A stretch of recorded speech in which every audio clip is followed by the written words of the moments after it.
Hey guys, I'm Doug Ellin on the Hollywood Raw podcast. We're talking a little bit about Entourage. Is it going to happen again? We're talking Victory, the podcast, which I'm doing with Kevin Dillon and Kevin Connolly from Entourage. And I got a new podcast, Hollywood Ways, with Breezy from All American, that you got to check out. So please, the trailer's live now. And Hollywood Raw, check it out. What's up, Hollywood Raw fam? Welcome to our YouTube page. Make sure you tap that little bell, subscribe to our channel, like, comment, do all the things down below.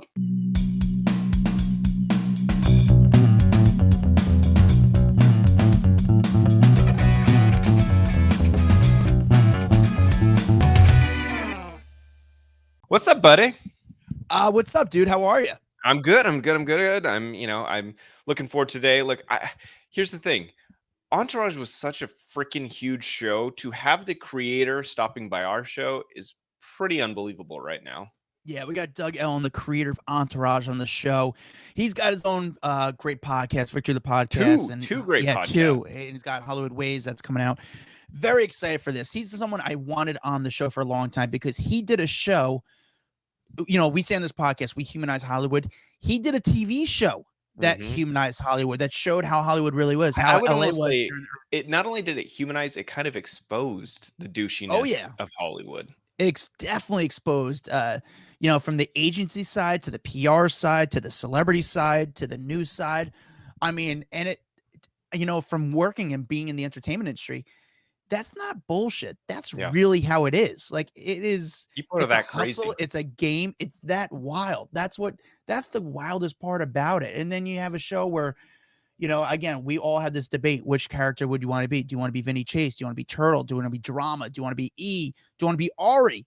And they had such crazy characters and also insane cameos on the show. Like, everyone wanted to be on Entourage, so I'm excited to talk to Doug. If you haven't listened to our podcast before, you've missed out, but I'm happy you joined. I'm happy you're tuning in with us now because we are the number one. I'm waiting for it. What are we? Number one what? We are the number one anti-air pollution podcast of entertainment news genre out there. So again, if you listen to other podcasts, you are promoting air pollution. So we are the number one anti-air pollution celebrity news podcast in America and out in the world. If you haven't listened to this podcast, Dax, tell the people a little bit about this podcast. Yeah, so I kind of like Adam said, we try to humanize Hollywood. It's kind of our thing. We both worked in this business for so long and got to see like this background side of Hollywood. Adam being a cameraman / photojournalist in New York, me working at a couple of the biggest entertainment sites on the planet for so long. You get to see this like backside of Hollywood that no one talks about.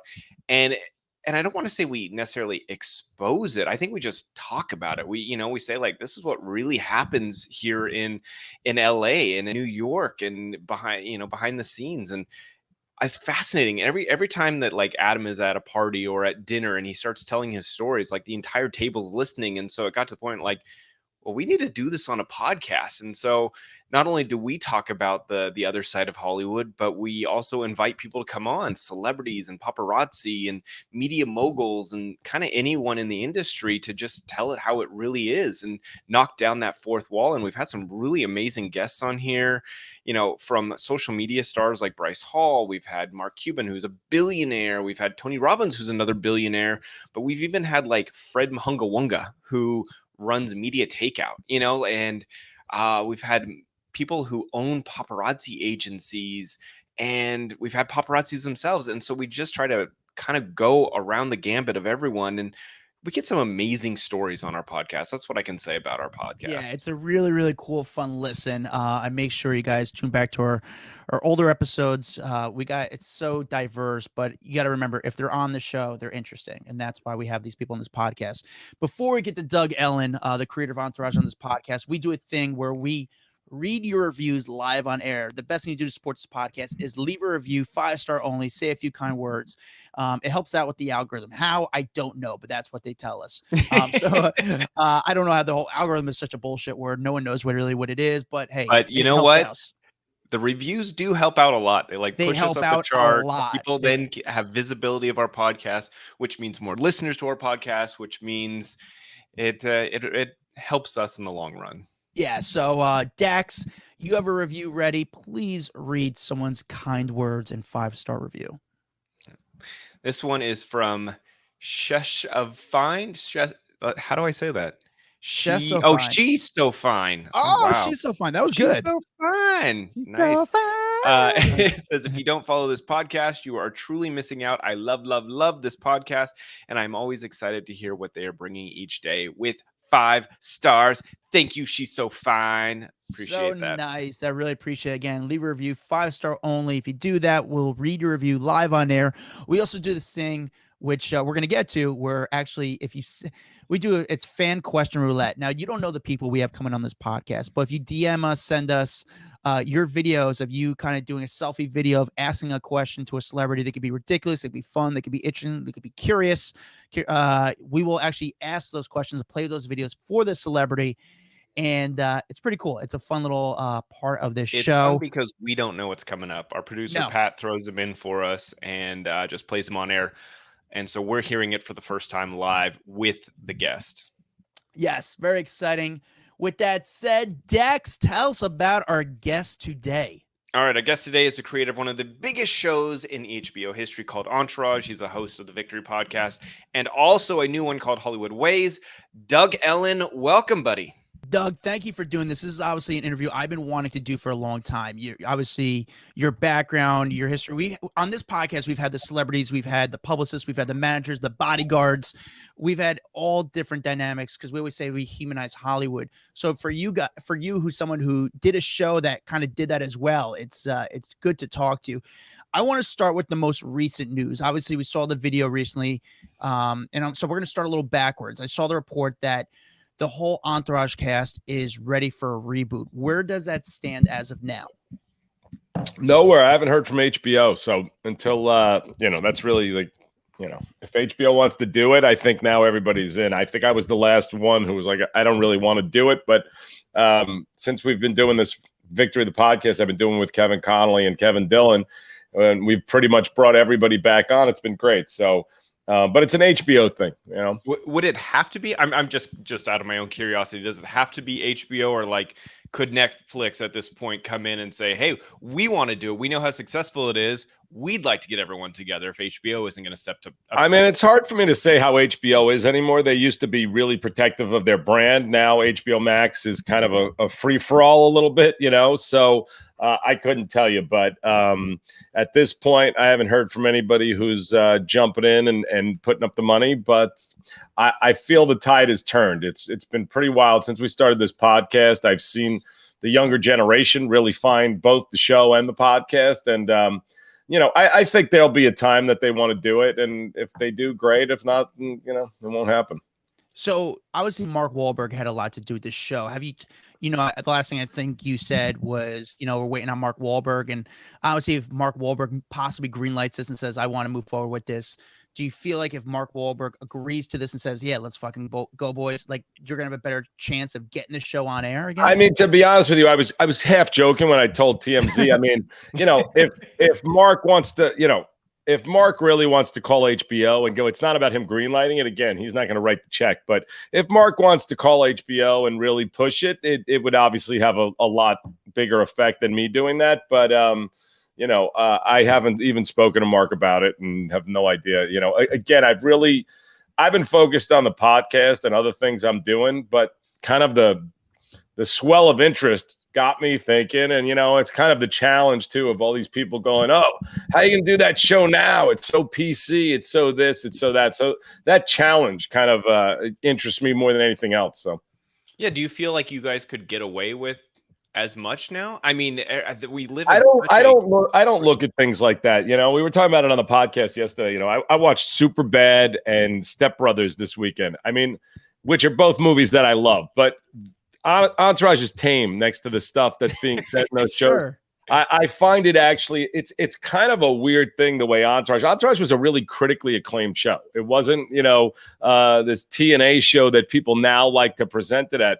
So there's nothing to get away with. Obviously, when you guys are doing Hollywood stuff, everyone knows in this town that Entourage was a very realistic look at Hollywood in 2003 through 2010.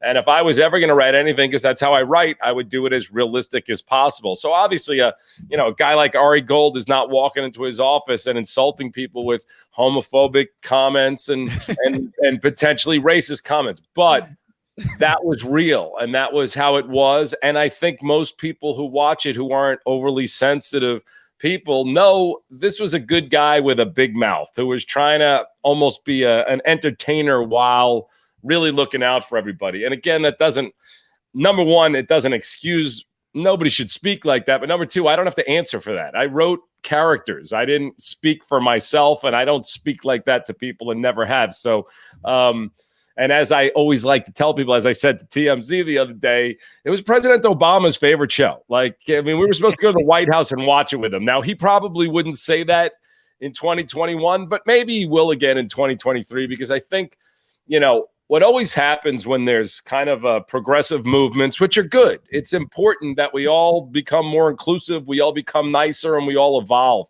But sometimes there's overcorrections, and I think that, some of the stuff that's gone on with the sensitivity of what you can even eat or how you can wear your fucking hair, I think that it's gone a little extreme, and we'll hopefully get back to a place that's reasonable while still better. That's the hope for me. So how many episodes for the, if Entourage were to continue, how many episodes do you have? Do you have anything written, or is it just an idea? Stuff. I got a bunch of stuff. I mean, I could quickly get out a ninth season, probably, like we did 8 seasons. We did a movie. To be honest with you, I didn't even want to do the movie. I was kind of checked out and done. And like I said, this podcast has just been, it's like when you get together with your high school friends, it's just been like, wow, I forgot how much I love these guys and how much fun it was and all of that. So, and it's awesome. You guys are doing like live shows now, I saw, which is really cool. And the audience is just excited to see you guys together, tell stories. And it's cool to see the Entourage back together, really. Yeah. It was so cool. We did a show at the Brea Improv, which I think, I believe HBO is going to start getting wind of all of this stuff. But, it was like a test run. They're like, Sunday at 3:00 in Brea, California. Let's see how you guys do, which is probably an empty place normally. And we sold out the place. And what was so interesting about it was the audience knew the podcast as well as the show. They weren't just there for this nostalgic show. They know the characters and the things we talk about on the podcast. So that was very cool. And we're going to start going around the country and potentially the world. We've got offers to go to Australia and the UK. And it was just a lot of fun, That's so dope. Why did the show, obviously you did the movie, but why did the show come to an end? Like, why? HBO canceled it. I mean, no, wait, are you serious? Yeah. It was their most popular half hour by a lot, by the way. And they decided they didn't want to make it anymore. So they told me pretty, last minute that, 8 more episodes and then we'll call it a day. And, the movie came about because various studios and Mark, who was great, wanted to make that happen. But that was not HBO either. They were involved in it, but it was really Warner Brothers that pushed the movie forward. But to me, I never wanted to make a movie. It's a TV show, and not that there haven't been some TV shows that made great movies, and not that I even am apologizing for the movie. I like the movie. I think we came out a year and a half later than we should have because of various reasons. And I think we were, the Me Too movement was really, it wasn't even there yet, but it was. And you can see it in all of the reviews of the movie, which was very similar to what the show was. It wasn't like it was some radical departure, but most of them centered on, a bunch of, who cares about a bunch of rich guys chasing women. And, that's unfortunate, but it is what it is. But timing is everything. If HBO Max was out in 2015-16 and that movie came out on HBO Max instead of in a theater, it would have been wildly successful. So, but as I said, I never thought we should do it as a movie. I thought we should have done another season. So I'm trying to remember. Did you come into TMZ the day that we shot scenes for the movie? Probably. I think I remember. Yeah, probably. But I honestly, everything's such a blur. We were all over the place all the time, but TMZ was really good to us throughout the run of the show, and still are. So it's nice. Yeah, you put a TMZ camera guy on the show. Yeah, my part got to the edit room floor. I didn't sorry. So Hey, how, buddy. yeah, when you how hard is it to sell, obviously with Hollywood Ways, your new podcast that's coming out, you guys talk a lot about Hollywood, your stories of Hollywood. How hard is it for people at home to really understand, to sell a script, to get a project, to get even the pilot, to get a movie into production? Like this. It is, I mean, it is a world of hell. And there's a few people, the Spielbergs, the Wahlbergs, that maybe can get things done with a snap of their fingers. For everybody else, it is a grind. I mean, I have another show I'm working on with Thierry Henry, the famous footballer in Europe, and that was going a year ago. Pandemic hits, Ted Lasso comes out, which is a football show, and maybe it'll go, maybe it won't. But Entourage took over 3 years, and I talk about a lot on both of the podcasts, which is, even like looking at, I'm doing the podcast with Breezy from All American. I sold a show with Baron Davis 10 years ago. That was Baron's story about being a kid from South Central who went to Crossroads, which is a private school in LA, similar themes. So that idea has been around for a long time, and who's going to execute it in a way that the proper network wants it at the moment they want it. You never know, so it is always a grind. And one of the reasons I love what's happening with the world right now is that it is so much easier to go make your own products. You guys have this show. I have 2 podcasts. Like, I don't need to answer to anybody. I don't need to ask permission from anybody. And that's an exciting time. And, when you see what Rogan's doing and, the Call Her Daddy girl, it's a great time for creators to kind of evade the system, which, while we like to say now things are moving forward and it is more inclusive, it's still at the end of the day is a small group of people who are determining what people are going to get to see and what they are not going to get to see. So, yeah, you're absolutely right with that. It's funny that you say that it's still a grind, because I would picture for someone like you that has had such success that you walk into a room and they go, well, shit, yes, let's greenlight whatever you got, because you clearly have been able to make the recipe of a successful show. Yeah, you know what? You would think that would happen, but even, after Entourage, I did a show called 40 with Michael Rappaport, Michael Imperioli, and Eddie Burns. It was a fantastic pilot, but you had the president of HBO who determined what he wanted to put on, and you can see some of the crap that he put on. He did not put that on, and it was pretty shocking at the time, because I did think I got to that point where, listen, even if you don't love it, let's give a chance to see what happens. So that's not always the case, and different people lose their jobs, and all of a sudden a new executive comes in who's got different visions for that. So it is a lot of stuff, and you have to, if you want to succeed in this business, you have to continue to grind on a daily basis. For me, writing was never really the thing that I loved to do. I started out doing stand-up, and, obviously you can't make the type of, well, you could if you're Rogan, but you can't make the type of money doing a podcast that you can do in an international television show. But it is a much more enjoyable life for me now, and I've kind of found that I love this. So while I'm still doing some TV and movie stuff here and there, if things go, they go. If they don't, they don't. So, but I think for people who really do want to succeed, you have to just keep going and not take any idea as your best idea, because you never know when your worst idea is going to be the one that hits, Yeah. What is your writing process like? Do you just sit in your office and just drink coffee all day, or like, how do you kind of do your thing? Because there's a lot of discipline to it, It's well, how do you do it? As most, a lot of writers, I think, will tell you, it's, and a lot of people in Hollywood, this is a town full of people with ADD, procrastination issues, et cetera, et cetera. So my writing process, which when I was doing a show or I have a deadline on a movie script, very different than when you give me the freedom to do this. For instance, you guys know Seinfeld, when they were writing the pilot, and George and Jerry are sitting there, all of a sudden Kramer enters. He's like, oh, I didn't know you guys were working. And they're like, no, come in. That's kind of similar when you text me and like, hey, want to do my podcast at 9 a.m. when I'm supposed to be working? Fuck yeah. Yeah, I could do that. So discipline is absolutely key. Again, I'm not at that place anymore. When I was 26, I was waking up at 6 o'clock in the morning and trying to come up with ideas.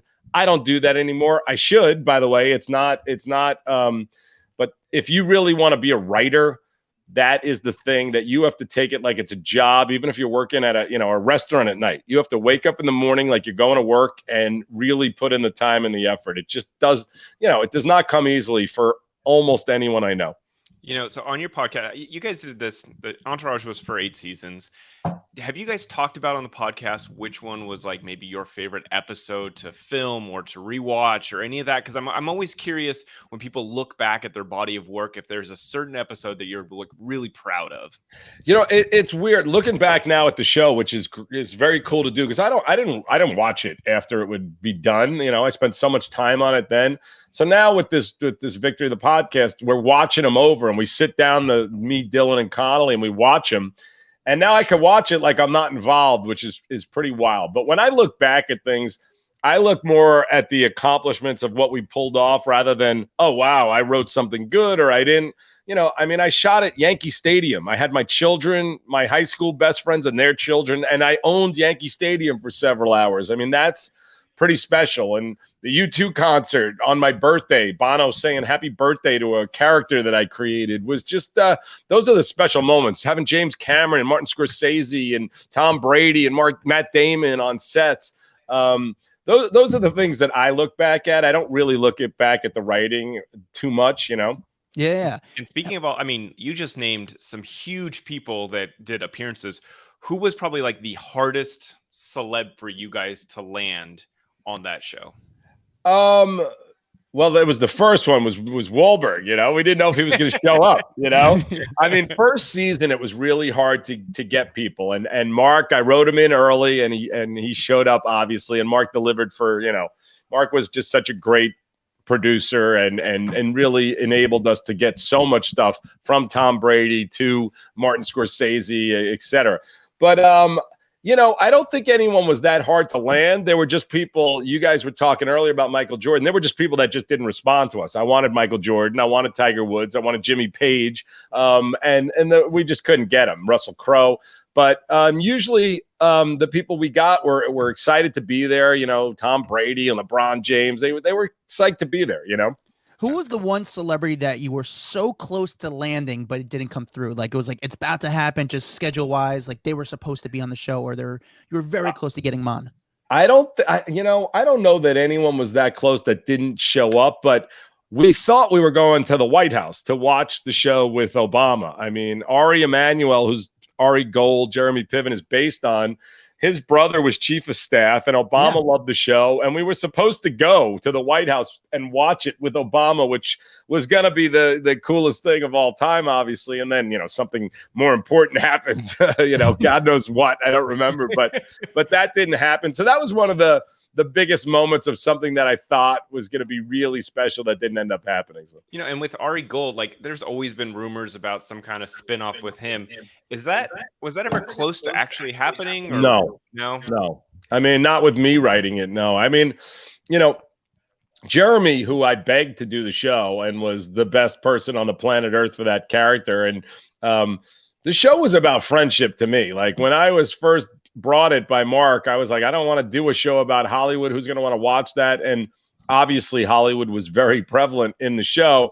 But what interested me was these 4 New Yorkers, these outsiders, their POV of what Hollywood is. My view of it has not changed since. I think the town is filled with a bunch of, low-level douchebags. And I wanted to portray that from the way I grew up, which was, middle class. I don't want to portray it as something that it's not, but middle class and kind of an outsider. I didn't know anybody in Hollywood. And, I have watched every type of betrayal and all of that stuff. And what I wanted to have is a core group of friends who are like my friends that I grew up with, that really stuck together no matter what. And obviously the Hollywood stuff, gives it this great backdrop and a lot of business stories. But to me, that was the show. And I don't want to watch a show that solely focuses on the business of Hollywood. So that's actually why I think the show is so successful. I remember when this show came out and the trailer came out about the show, I was like, man, this show is going to be a hit. And I remember I believe, if I can remember, the show came out on a Sunday night. And I remember the first episode, all my buddies had to run home to watch the show because just the premise of the show was like, man, this show, this what you want your life to be. You want to go hang out with your friends and kind of live the life and be in Hollywood. It was just a cool thing to do. And then also the characters in the show, everyone had that debate at home. Which character would you want to be? Would you want to be E? Would you want to be Turtle? Would you want to be Vinny Chase? Like, it was, you know, so it was sort of like that vision, like, you know, like it was just a hit it was a hit before the show even started. But for you, as a guy who created the show, was the show a success? Was it a hit for you guys right before it started? I mean, not at all. I mean, I'm a negative, neurotic Jew, and I see the negatives of everything. I made 2 independent movies before them. Forget whether they're good or bad. They were both picked up by studios, released worldwide, and that's a rare feat. And I did it twice, and both those movies not only didn't help me, they might have hurt me, because once they were released, like they were major studio films and didn't make the money that people expect, which is a lot of the stuff I talk about on Entourage, things were not great for me. So Entourage happened when I was, you know, at a low point in my career, and I sat down and I was like, legitimately, after making 2 movies and selling probably 10 scripts, I was thinking about going back to law school. And I sat down and wrote a Curb Your Enthusiasm spec, which is crazy that Curb is still going strong, but because it was my favorite show. So I wrote a script for that, and I gave it to my manager, who is, you know, also Mark's manager. And they called me up and were like, hey, we want you to write this show, which didn't really have much of a premise except, you know, friends in Hollywood.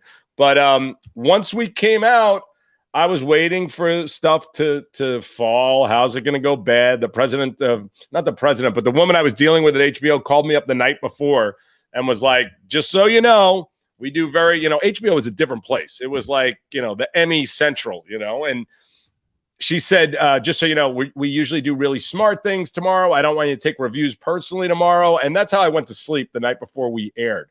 And when we came out the next day, the New York Times said we were the smartest show on TV, which was pretty wild.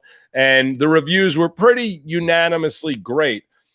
That lasted in my head for all of about 5 minutes. Then I was like, all right, now we got to make this thing work. And honestly, into season 2, TiVo had just come out, and people didn't understand the way ratings had changed. And certainly Variety and everybody else didn't understand it. So they were comparing it to what Sex and the City was doing 3 years ago. And it looked terrible. So when we were shooting the Vegas episode in season 2, I was legitimately curled up in a bed because these numbers just came out from season 1. I'm like, we're getting canceled any minute. And it was kind of right out of the show, because Chris Albrecht, who was the president of HBO, who made this show go and happen, called me up. He's like, how you doing? I'm like, how am I doing? The numbers are fucking terrible. Are you going to cancel us? He was like, what are you talking about? We got a hit. You're going to go as long as you want to go. And for a minute, I felt good. I walked out to the pool at the Hard Rock, and everybody started yelling turtle at Jerry. And we didn't even realize that there was this kind of audience that was watching it that we didn't even know about. So that was the first time I felt really good about it. But that also lasted about 5 minutes. And then, as I said, you know, Chris left HBO. A new guy came in who, from the minute he got there, you could tell the show wasn't his type of thing. And he was just kind of waiting around for his chance to kind of end it, you know?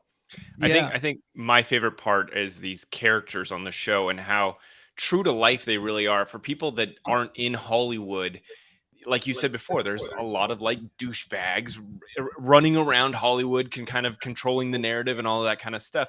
Did you ever have anyone come up to you and say, I know that character was about me, like, and confront you about it? Because I know you had someone in the back of your mind. To be honest with you, what was so great about it is people really wanted to be portrayed on the show. And, you know, Ari Emanuel could not have been prouder of Ari Gold. I mean, he used to walk around and tell everybody that was him. And, you know, I think a lot of, especially agents, they thought it really showed what they do. And I think, you know, a lot of people aren't self-aware that maybe they are that douchebag and they think, I know that guy. And, you know, it's really them. But, you know, I think that we were very fortunate, because you make a show in Hollywood that people think is garbage, you're walking around town and you would feel bad. But we were very lucky that the town really embraced the show at the time. So it was nice. When you do a show like this, I think in the back of your head, like you said, you're a neurotic Jew. I think we all are, at least Yeah. on this podcast, 3 neurotic Jews. I feel like in the back of your head, it's you got to have the point in your head where like, how do I not make this show jump the shark? And it's like, fuck, I don't want to. It's got to be in the back of your head. Do you think at any point during the 8 seasons of Entourage that the show jumped the shark? And how do you kind of get that out of your head that it hasn't jumped the shark? I mean, as I said, we've been watching the show, doing this Victory the podcast thing. I'm up to season 3, like episode 10. I'm enjoying it. I'm like, so far, I know there was a point where people started saying whatever they say, and so far I'm loving it. I know some people, I did like a dark season where, the character Vince started doing drugs. A lot of people hated that. I wanted to do something different, whether it worked to people or not, that's for them to decide. Do I think there was anything I did on this show ever that was unrealistic or not based on reality? No, because every storyline I took was inspired by something. Even that Vince story, which was inspired loosely by Charlie Sheen. And, we had Charlie Sheen on the podcast, and Charlie watched 96 episodes and a movie within a week of this show because he'd never seen it. And you should check him out on Victory the podcast. But he was talking about how he was watching it like it was his life. And he was like, don't do that, Vince. I know it. And don't make that mistake. But I know some people didn't like that. But, do I take anything back? No. There was not a second in the 8 years of the movie of that show that I didn't bust my ass to make it as good as possible. I didn't think jumping the shark, but I always thought, how do we make this good and how do we make it different? For some people that worked, for some people it didn't, Yeah. You've had some amazing guests on your podcast. Besides Charlie, who do you feel like, was a huge fan that stopped by and has been an amazing chat? I mean, Mark Cuban was awesome. Yeah, the Cuban episode was awesome. Yeah, and I mean, since you were, Shark Tank helped your business and your career. I mean, Mark said on the podcast that Entourage got him Shark Tank, and he credits us with that. So that was pretty cool. So I should be thanking you for my business. And send me some checks for that. So thank you, Doug.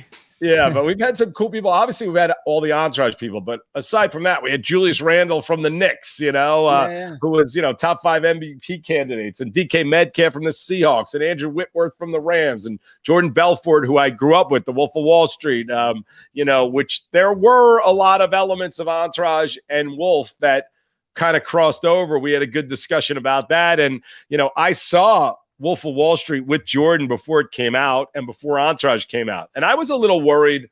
I'm like, I hope it's, Entourage isn't too vulgar. I was actually the one, while Warner Brothers was pushing an R rating, that wasn't something that I needed, but we did it. But when I saw Wolf of Wall Street, I'm like, oh, we're tame. But still, like I said, for whatever reason, because Entourage is like this light, sugary thing, some people decided guys can't talk like that and people can't do this. So, it is what it is. But did you put out the request for Obama yet? Yeah, he's got giant podcasts himself now. So, I don't think... You never know. Like you said, he's a massive fan. There's a good chance he'll stop by at some point. I mean, it would be pretty wild, And on the new one I'm doing, which I'm doing this Hollywood Ways thing with Breezy, I'll have her reach out. It's probably more endearing coming from her than me. As a show's creator for Entourage, how much was it your opinion or decision on the casting of the show? Mark and obviously had, as much say as I did, but pretty much, he was very great with letting us do what we did. Unless there was something he hated, like when I wanted to kill Vince in the season 8 finale, I wanted to end the show with Vince's death. And that was probably the biggest moment. Mark came in creatively and said, are you fucking crazy? You're not killing him. We're going to make a movie. We're going to make an opera. We're going to make a cartoon. We're going to do all this stuff. So, but, I had a huge hand in casting it. And, Mark Wahlberg's manager, Steve Levinson, represented Adrian and Jerry. So he brought them to the table and they were perfect for it. But Kevin Dillon and Kevin Connolly auditioned, and Jeremy was written in my first outline as the guy that I wanted to play Ari. So I love asking people that are successful this question, but you being a creator, a podcaster, how many times a day do people come up to you and try to pitch you their projects? Like, are you just you're in Starbucks and you're like, God damn it, here comes another person that wants to get me to help them with a TV show? Well, the good news in the world now, there's good and bad news. Is first of all, I don't leave my house that often. Forgetting the pandemic, I was not into that anyway, which is why this business probably wasn't the right business for me in the 20 years that I grinded it out. It's much better for me now because I can do a lot of my stuff from home and I can get it out there to everybody. But I get 50 DMs a day from people who have a script. And what's wild to me is that they all approach me thinking that nobody else does, And so if I open my things right now, I'll have someone who wants to send me a film or a script or this and that. Do you ever go through them, or it's just like too much white noise? Listen, You can't even. I don't even work myself on my own scripts right now. I mean, you think I'm going to read these scripts off of Instagram? And the funny thing is, like, people will tell you, I had my friend Scott Lavin, who Scott Kahn played my friend Scott Lavin on the show, but he called me up. He's a lawyer. And he called me up. He's like, hey, my friend, I'm going to send you my friend's script. And I'm like, did you read it? He's like, why would I read it? I'm like, why would I fucking read it? What are you talking about? You're an estate and trust attorney. Do you want to do free wills for my friends? So people don't understand that it's a time-consuming thing to read a script. And the odds of a script being good, even when it comes from the best agencies in the world, most of them suck. So it's really a difficult process to find something, and that's not to discourage anybody from doing it. I had to do the same thing when I was coming up, and I made short films on my own, and I would hand them around to people, and I'm sure I annoyed some people also. So people should continue to do that. And like you guys, you sent me a message. I'm like, all right, why not? Like, what are we going to do? But no, it's too much time to read every script that comes in from around the world and hope that you got a great one, Yeah. So what is your advice to someone who's trying to make it in Hollywood? They're doing these DMs. I mean, I've been one of them that just, tried every different way. What is your advice to someone trying to sell or create a show or be in show business? Well, I think, the simplest thing, and look, there are some people who are just writers, I never saw myself as a writer. I always saw myself as some type of weird hybrid of a performer, creator, writer, director. So I made a short film when I was 21. I was out here for 6 months. I did everything I could to beg, borrow, and steal to make that. And I think, especially now, we just had some guys at the office yesterday. We did a little film festival for our podcast where we, brought people in. And these guys, they made great stuff, but they made it. They put it up online. And, you can get a feel. If your friends don't like it, it's probably not something that you need to send to professionals, But I think the beauty of today is you can make things really cheap, really inexpensive, and show off your creativity. It's different with a script. As I said, again, especially for me, I have a hard time reading anything. So even my own scripts, when I'm supposed to read them over, it's a difficult process. So I think that people who want to make it now, go out and make stuff. It doesn't have to be expensive. Show whatever your tone is, With this short film festival we had everything from horror to comedy to romance, and they were really good. Some talented people in 3 minutes. So I think one of the hardest things in Hollywood is like landing a meeting. It's sometimes you right place, right time, you get the meeting. What was the most surreal meeting that you've ever been in throughout your career? Well, I was lucky enough that I got an agent and I had written this script, and I got a call that Harold Ramis wants to meet with me. Harold Ramis, who's one of my idols, who wrote Animal House, Stripes. I don't know if he wrote Groundhog Day, but directed Groundhog Day and is considered one of Ghostbusters, one of the great comedy filmmakers of all time, who sadly has passed away. But he read this script that I wrote when I was 23 and brought me in for a meeting. And the really surreal part was, first of all, he didn't buy the script, but he said the first 20 pages are really great. Now it's 110 pages. I was like, all right, well, can't you buy, it and fix the rest of the pages? But he said to me, he goes, really put a focus on your craft because it's there. It's raw. It's not ready, but I feel like it will be. And that was something I used to tell all of my friends. I sat with Harold Ramis, who he didn't buy my script. He didn't like it enough to think it was something to make, but he saw something in me. And when you find someone who is that smart, that they're able to see through the mostly garbage because I've looked at that script since, and I wouldn't have taken the meeting with me. And about 3 years later, I was at a restaurant, and I was walking around telling everybody how Ramis read my script, and you like me. And so we're sitting at this restaurant, and there's Harold Ramis across the way, and I'm with about 5 people. And they're like, go say hello to your boy. I'm like, I'm not gonna fucking bother him. I had one meeting with the guy 3 years ago, and he walked out of the restaurant and stopped by our table and said, "Hey, Doug, how you doing? I hope you're working hard." And, wow. I do try to the best of my ability to engage with people that, again, and I'm really not saying this to be humble. I'm not Harold Ramis or even remotely close to the talent level that he had. And I probably would not have the brain power to remember someone 3 years later like he did. But it was a moment that stood out for me to really try to think about how you can help a little bit, which is why, honestly, this new podcast I'm doing with Breezy, we're going to do lots of interactions and lots of calls. And I'm far better at talking than sitting down and reading your script and debating whether, somebody else is going to like it. With writing, it's very much like I write my own stuff. I hope other people like it, which plenty of times they don't. But, I think it's important for everybody that makes it to try to help the next generation a little bit, So on a scale of 0 to 10, what are the chances that you'll say hi to me when you walk past me at the restaurant? I mean, I would like to think, honestly, I'm almost 54 now. So I am forgetting a lot of people, and even when you popped on the screen, I'm like, do I fucking know that guy? And with the belts in the background, I'm like, is he a professional wrestler? Like, what's happening? So if I remember you 1,000,000%, I will say hello to you. So as I said, I don't have Ramis's brain power, but if it stays with me, I will say hello.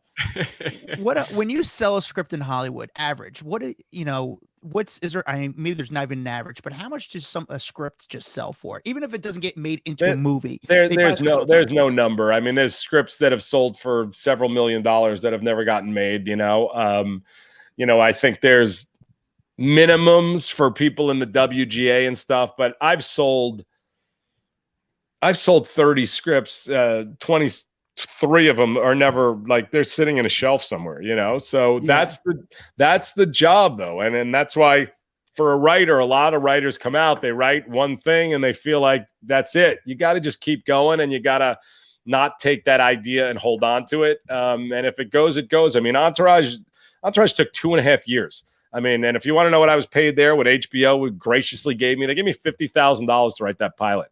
And after almost 2 years and 20 drafts over and over with notes about every little detail of this thing, I said, guys, it's been 2 years. I'm literally working at less than, it's not even close to minimum wage. Can you help me out? And they sent me a check for, I think, $2,500. And I was like, go fuck yourself. So it is it's a feast or famine business.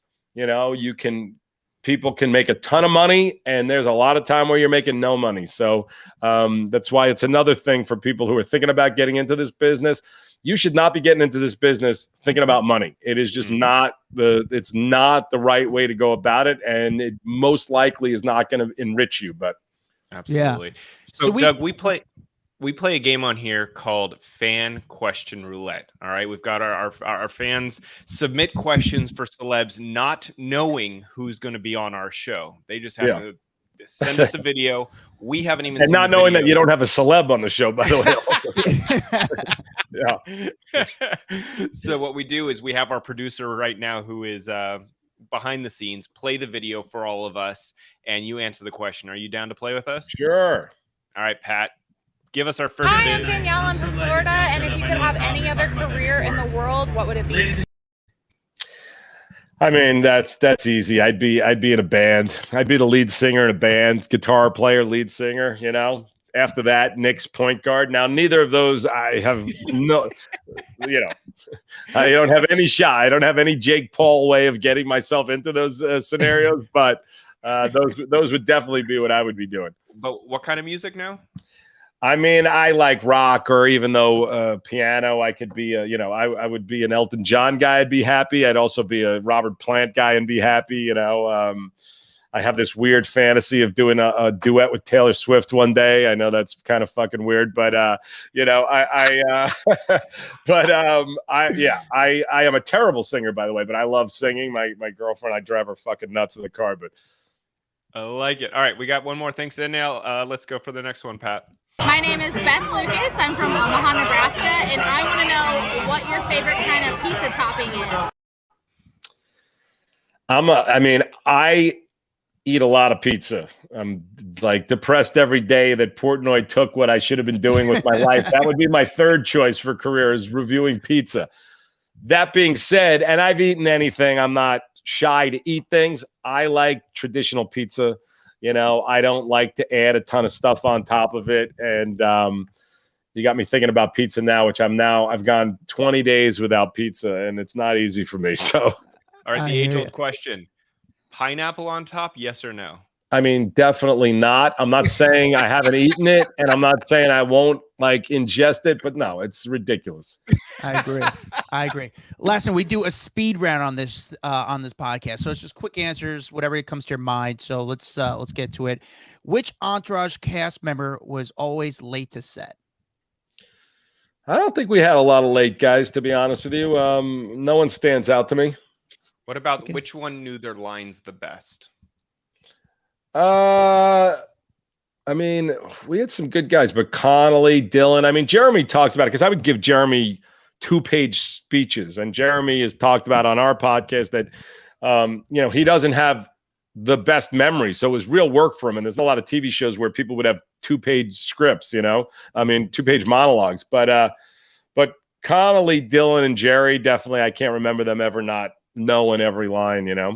Yeah. What do they actually, when Turtle's smoking weed, is it actually weed, or No. what is actually smoking? What is it? It was illegal back then, but it was some form of light tobacco, but not something that you want to ingest anyway, but it was not weed. Maybe today it would be. What's the best restaurant in LA? Ah, God, that's Craig's, Madeo, Din Tai Fung, which is this dim sum place that's amazing. But my go-to spots are really Craig, Madeo, John and Vinny. Craig's, Madeo, John and Vinny's, Pop's Bagels, Courage Bagels. I ate a lot of bagels and pizza, so it's the New Yorker in you, bud. Yeah. What's the most overrated restaurant in LA? The one that it's like everyone goes, you're like, why are we here? I don't know. Honestly, we've been in a pandemic for a year and a half. I barely go out, so my restaurants are like, I don't want to overrate anybody. I don't like anybody's business, but I don't know. I don't know. Okay, what about the one place you will always see a celebrity? Craig's. Yeah, agreed for sure. Beverly Hills Hotel, Craig's. Okay. Best celebrity pickleball player. Well, again, I'm not a celebrity, but I put myself right up there in the. I'm just thinking about who I've seen play, but I've definitely beaten Phil Mickelson, Russell Wilson. I'm trying to think who else. Bill Rancic from Apprentice fame was a great guy, but I don't know. I'm trying to think who's really good. The tennis players are starting to play now, and I play with a bunch. Sam Querrey is unbelievable, and Stevie Johnson. So the tennis players, once they spend a couple of weeks focusing on it, will all start to dominate that too. That's awesome. Okay, last question. What is the one food everyone loves but you can't get into? I eat everything. So what, it's weird. I'm not a mustard guy, so it's weird as a New Yorker. I'm a ketchup guy on a hot dog, but mustard is something I don't like. But I don't know about I eat most things. That's a fair answer. A lot of people like mustard. You're not into it. I saw you played pickleball in someone's house. Whose house was that had that pickleball court in their house or something like that? Just a friend of mine. He's a builder. He built some incredible houses. I don't even know if he likes his name mentioned, but he built the Kardashians' house and Stevie Cohn's house. But it's a beautiful house in the desert, and the court which I posted on my Instagram, Yeah, is yeah. one of the most amazing rooms in the history of the universe. Like a man cave, like we all dream of having, that Vince Chase couldn't have afforded, So That's so sick. cool. So So my fun. lastly, I just want to talk about the Hollywood Ways podcast. Obviously, that's coming out. Very excited because some of the stuff you're talking about here, you're going to be talking about on your podcast. What can people expect? We all know Victory, the podcast, where you guys cover Entourage, but about what should the people know about Hollywood Ways podcast? Well, I'm doing it with Breezy, who's a rapper. She was on Empire. She's on All American now. And it's just two very wildly different perspectives of two people who have similar values at the core. And she is just a star waiting to happen. I mean, she's already blowing up, but we're going to talk about everything from, all of the stuff that we're talking about now with inclusiveness and PC culture and all of that stuff, and how it relates to both of us and our journeys. But it's gonna be fun. We're gonna bring a lot of cool guests on, and we're gonna talk about our favorite restaurants and things like that. And different than Victory, Victory is a hang with your boys. Like even if you didn't watch Entourage, I think you would get into Victory just listening to the three of us hang out, and you would go, okay, this is my friends. So this is gonna be, hopefully have a vibe like that as well, a friendship thing, but more of a informative ways to find your way into this business. And we're going to interact and do lots of call-ins and things like that. So, and how did you guys come up with the idea? Like, how did you link up and say, like, we should do a podcast? So, I mean, it sounds nuts, but I was enjoying the podcasting so much. And I'm not saying I'm getting there. I'm not trying to be anything, but like Howard Stern's my idol. I fucking love him. And I said, I need a female co-host. Like, I just need someone who's got a cool vibe, cool energy to give, I'm from Entourage is the guy's guy, whatever bullshit that they label me with. So I wanted to find a great woman to have a really cool perspective. And weirdly enough, my friend that just called me, his name's Ted Foxman. I said, I don't even know where to begin to look. And he said, I just met this woman who's on this show, All American. She's cool as hell. I had never even seen the show. And we had lunch and we just instantaneously just clicked. So that's how that happened. That's awesome. Well, listen, make sure you guys check out this podcast. I'm excited for it because I love Victory, the podcast. I'm excited to hear more of these stories. It's Doug. I appreciate so much for coming on this podcast. I'm a fan, and it's someone I've been wanting to talk to for a long time because, like we do on this podcast, we humanize Hollywood, and you did that with a successful TV series, which is not easy, but made it insanely incredible. So thank you so much, brother. Thanks, guys. Really appreciate it. So I really enjoy talking to someone like that. As someone who, again, we both try to create content for Hollywood, and see her, someone who created one of the most successful TV shows of all time for HBO. It's cool to kind of pick his brain about that type of stuff, 100%. It's always fascinating, especially with something that, it's not like a little show. This was a huge show that like changed the landscape for a long time, that had massive viewership, that turned into a movie. So it's not like, it's not like a one-run show. Like, this guy really did a massive job in Hollywood. So I like hearing the stories. I like hearing whether he thinks it could come back, and that HBO hasn't even called him yet. Like, you would think that HBO would be all over it, especially if you saw the interest from the stars, jump on it. This is what people are doing. They're like rebooting all these shows, Sex and the City, blah, blah, blah, why not have Entourage back on the air? Yeah, no. And it's wild. Like, he even says, like, it's not easy to sell a project, and here's a guy who sold created a show, a great show that even went to a movie, and it's still not easy. You think you even get those meetings, but he's still like trying to push projects because it's, it goes down to a very few people get to decide who gets to be on. Yep, exactly. Well, that was fun. Thanks for setting that up. Yeah, no worries, man. Yeah, no, that was fun. Make sure you check out their podcast, Victory the Podcast and Hollywood Ways. We have a video portion of this podcast. It's on, you can check us out on YouTube, but we are not just on YouTube. We're on TikTok, Facebook, Instagram, Twitter, TikTok. I guess I said that. We're on it all. You can find me at Adam Glyn, Glyn. You can find Dax Holt at DXHOLT. Make sure you guys leave a review. And if you leave a review, we'll read it live on air. We got a website. We got merch. Guys, we are doing it all. We got some huge, cool things coming up. I'm very, very excited for the next few months. And we'll see you guys next time. Thanks for watching the Hollywood Raw. Make sure you hit the thumbs up, subscribe to our channel. That way we can be friends for life.